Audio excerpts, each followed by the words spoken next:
Hi hello everyone.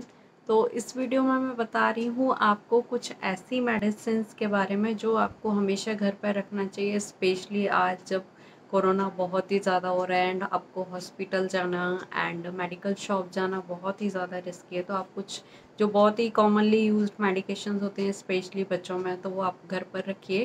क्योंकि कभी कभी क्या होता है कि जस्ट हल्का फुल्का सा कुछ फीवर है या कुछ ऐसे है, सडनली वॉमिटिंग हुई एक दो बार, तो आप ऑनलाइन कंसल्टेशन भी ले सकते हैं इंस्टेड कि आप हॉस्पिटल जाएं, जो कि बहुत ही ज़्यादा रिस्की है। बट डेफिनेटली आपको कोई भी मेडिकेशंस बिना डॉक्टर के कंसल्टेशन से नहीं लेनी है, क्योंकि एक तो कभी कभी क्या होता है, बहुत ही छोटी सी चीज़ दिखने वाली बीमारी बहुत ही बड़ी बीमारी अचानक से भी हो जाती है। एंड कोविड के भी बहुत ही वेरिंग सिम्टम्स हैं, जस्ट माइल्ड फीवर भी हो सकता है और बहुत ही सीवियर भी हो सकती है। ऐसे ही हर बीमारी का जो है बहुत ही सिम्टम्स जो हैं कभी अचानक से, स्पेशली बच्चों में आपको कोई रिस्क नहीं लेना है। ये जस्ट एक इंफॉर्मेशनल वीडियो है। आप अपने आप खुद से कोई भी मेडिकेशंस ट्राई ना करें, बट ये सारे मेडिकेशंस आपके घर पर रहेंगे। आप कभी भी ऑनलाइन कंसल्टेशन लेके आप उनको सजेस्ट कर सकते हैं, बच्चों को दे सकते हैं। तो सबसे पहले आता है ये नेज़ोक्लेयर सलाइन ड्रॉप्स।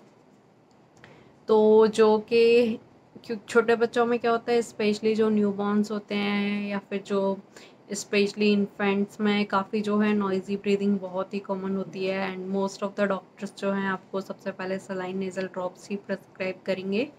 लेकिन जो है सिर्फ ऐसा नहीं है कि नॉइज़ी ब्रीदिंग हो रही है तो आप अपने आप से सलाइन नेज़ल ड्रॉप्स डाले जा रहे हैं, क्योंकि उसके अलावा क्या है, कभी कभी कुछ डेंजर साइंस भी होते हैं जो कि अगर है, मेरा एक अलग डेंजर साइंस पर वीडियो है न्यूबॉर्न का, अगर आपको कुछ डाउट है तो आप वो देख सकते हैं। बच्चे को सांस लेने में दिक्कत हो रही है या ऐसा कुछ है तो वो सब एक इमरजेंसी है, उस सब में ये नेज़ोक्लियर ड्रॉप्स काम नहीं आएगी। लेकिन क्या रहता है, छोटे बच्चों को नाक बहुत ही जल्दी बंद हो जाती है, तो उस टाइम के लिए ये ठीक है।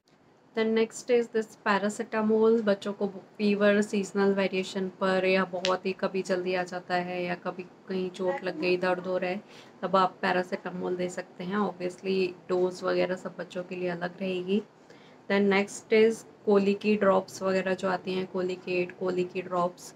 तो यूजुअली छोटे बच्चों में बहुत ही कॉमन है, यूजुअली लेस देन 6 मंथ्स में पेट दर्द, कोली की पेन आपने सुना होगा, उसके ऊपर भी मेरा एक अलग वीडियो है, आप डिटेल में देख सकते हैं।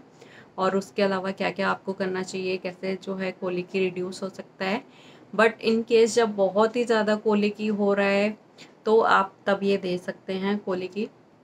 लेकिन उसके भी कुछ डेंजर साइंस हैं, कुछ ऐसी चीज़ें हैं जिनमें आपको वेट नहीं करना है, आपको डॉक्टर को दिखाना है। सो फॉर डिटेल वीडियो आप जो है वीडियो देख लीजिए।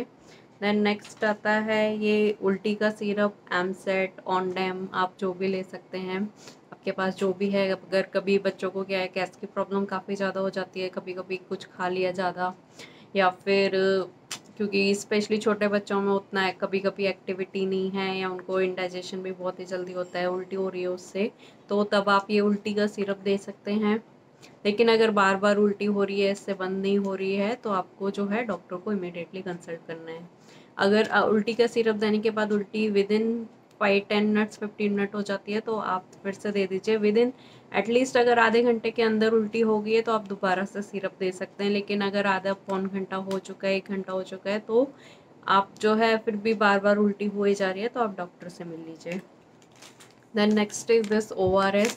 तो कभी क्या रहता है, बच्चों को भी कभी गर्मी से या इन्फेक्शन से भी डायरिया हो जाता है, तो अगर बच्चे को इमीडिएटली आपको ORS शुरू कर देना है। ये वीडियो न्यूबॉर्न से लेके काफ़ी बड़े एज तक के बच्चों के लिए है।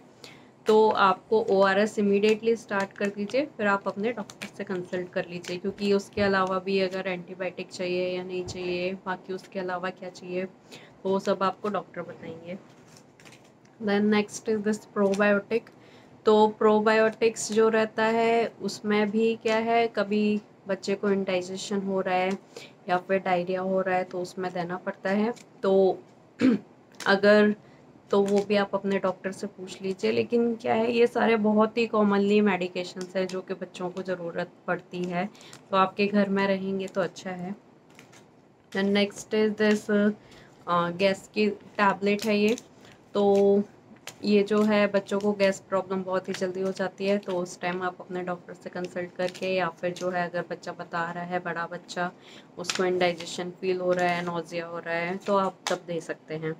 लेकिन अगर बहुत ही ज़्यादा उसके साथ बहुत ही हाई ग्रेड फीवर है, या उल्टी हुए जा रही हैं, कुछ और हुए जा रहा है, तो ऑब्वियसली आपको डॉक्टर को दिखाना है। देन फिर आता है ये जस्ट सर्दी का सिरप। तो बच्चों को सीज़न वेरिएशन पे बहुत ही जल्दी सर्दी जुकाम हो जाता है, या कभी आपने एसी चला लिया या कुछ ठंडा खा लिया बच्चे ने, तो फिर उस टाइम पर जो है आप सर्दी का सिरप आपके घर में रहेगा तो आप दे सकते हैं।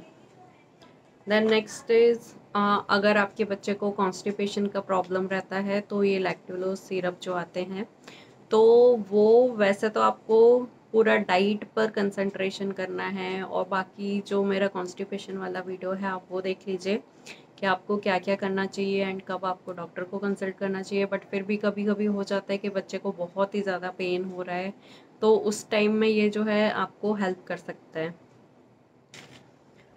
देन नेक्स्ट इज, अगर खांसी भी कुछ कुछ बच्चों को जैसे रहता है, काफ़ी जल्दी खांसी हो जाती है सीजन वेरिएशन पे, तो खांसी का सिरप आप घर पर रखिए। लेकिन क्या है कि ये वैसी मेडिकेशन है कि ऐसा नहीं है कि खांसी जो है आपको, खांसी के काफ़ी सारे सिरप आते हैं। हो सकता है कि कुछ सूखी खांसी होती है, कुछ वेट कॉफ होता है, स्पोटम आता है जिसमें, या फिर जो है कुछ जो रहता है अस्थमा वाली खांसी, तो उन सब के लिए खांसी के सिरप जो रहते हैं अलग रहते हैं। तो ऐसा नहीं है कि हर चीज़ के लिए आप एक ही खांसी का सिरप दे रहे हैं तो हर हमेशा जो है खांसी ठीक हो जाएगी। तो इसीलिए अगर बच्चे को खांसी वगैरह है तो आप अपने डॉक्टर को दिखा लीजिए। बट फिर भी अगर जैसे कुछ रहता है, कुछ पर्टिकुलर मेडिकेशंस, स्पेशली कुछ बच्चों को बहुत ही जल्दी हो जाता है, तो वो आप रख सकते हैं। देन जिंक, आजकल तो जिंक, विटामिन सी, ये सब जो है, विटामिन डी हर घर में होनी चाहिए। देन जिंक भी अगर डायरिया होता है तो इमीडिएटली आप स्टार्ट कर सकते हैं, या फिर जो है आपके डॉक्टर ऑब्वियसली जिंक भी प्रेस्क्राइब करेंगे, तो अगर आपके पास है तो अच्छा है। Then next is this calamine lotion. तो कैलामाइन लोशन क्या है, बच्चों को कभी कभी क्या होता है, खुजली हो जाती है या किसी भी चीज़ से एलर्जी हो गई, कभी आपने बच्चे ने कुछ खा लिया जिससे बच्चे को रैशेस हो जाते हैं या खुजली हो रही है, या किसी ने काट लिया उस जगह बहुत ही ज़्यादा खुजली हो रही है, तो उसके लिए आप ये कैलामाइन लोशन लगा। देन अगेन ये खुजली का पाउडर जो आपने कॉमनली टीवी में भी दिखाते रहते हैं, तो ये क्या है कि अगर कभी कभी क्या होता है बच्चों को किसी चीज़ से एलर्जी हो गई या रैशेस हो जाते हैं, तो उससे भी खुजली हो जाती है, तो उसमें भी ये इफ़ेक्टिव है। लेकिन क्या है, आपको क्या रहता है, कभी कभी रैशेस जो रहते हैं सिर्फ नॉर्मली किसी एलर्जी से भी, या किसी चीज़ से, जैसे आपने मिट्टी में खेल लिया उससे भी हो गए, या किसी साबुन कुछ नया यूज़ किया उससे भी हो गए, उन सब से तो ठीक है। लेकिन कभी कभी क्या है, रैशेस वायरल फीवर में या बहुत ही सीरियस भी हो सकते हैं। तो अगर एक दो दिन में ठीक नहीं हो रहा है, या उसके अलावा बच्चे को कोई भी डेंजर साइंस है, लाइक फीवर है या कुछ भी हो रहा है, सिर्फ रैश अकेला नहीं है, और रैश या फिर बहुत ही ज़्यादा बढ़ रहा है, तो फिर आप इमीडिएटली डॉक्टर को कंसल्ट कर लीजिए। फिर आप घर पे ये सब ट्राई मत करिए। इसके अलावा जो है मेरा डेंजर साइन वाला वीडियो आप ज़रूर देख लीजिएगा।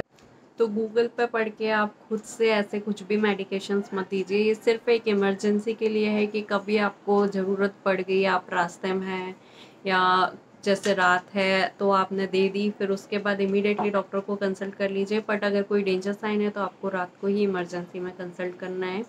और ये वीडियो जो है किसी भी प्रोडक्ट का, किसी भी दवाई का प्रमोशन नहीं है, और हम जो हैं सपोर्ट नहीं करते हैं कि आप सेल्फ मेडिकेशन लें, आप डॉक्टर को कंसल्ट करके ही लें। तो ये जो था जस्ट एक इन्फॉर्मेशनल वीडियो था। अगर आपको अच्छा लगा तो लाइक ज़रूर कर दीजिएगा।